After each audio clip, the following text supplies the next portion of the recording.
දවසක් දරුණු යුද්ධයක් තිබුණු කාලේ තරුණ කෝප්‍රල්වරයෙක් Tamanගේ සගයන්ව බේරගන්න ගිහින් බිම් බෝම්බයකට අහු වුණා. එදා එයාගේ කකුලක් අහිමි වුණා. රටම එයාට සැලකුවේ දෙවියෙක්ට වගේ. මල් මාල දැම්මා, පත්තරවල ගියා. හැමෝම කිව්වේ ඔබ අපේ රටේ වීරයා කියලා. අවුරුදු 10ක් ගත වුණා. යුද්ධය ඉවරයි. මිනිස්සුන්ට වීරයෝ අමතක වුණා. අද එයා සාමාන්‍ය මිනිස්සෙක්. දවසක් එයාගේ පොඩි දුවෝ ඉස්කෝලේ ඇරලා එක්කන් එන්න වීල් චෙයාර් එකෙන් පාරට ගියා.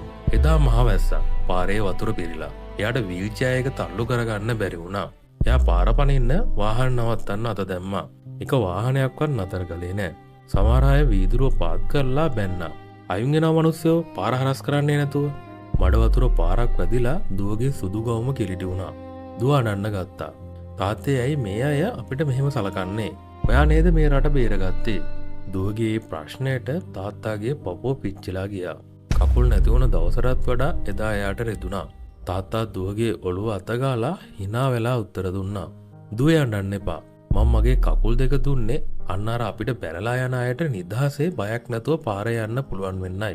එයාලා අද ඒ නිදහස විඳිනවා දකිද්දි මට දුකක් නෑ දුවේ. මට සතුටුයි. මගේ රාජකාරිය මම හරියටම කළා.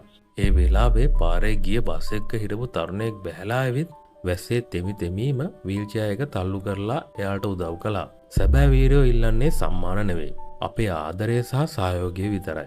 ඒ නිසා පාරේදී බස් එකේදී මේ වගේ වීරියක් දැක්කොත් අහක බලන්න එපා. වචනකින් හරි පුංචි ක්‍රියාවකින් හරි ඔබට පුළුවන් විදියට ඔවුන්ට උදව් කරන්න. ඔබේ මේ පුංචි උදව්ව ඔවුන්ගේ කැපකිරීමට කරන ඉහළම ගෞරවයයි.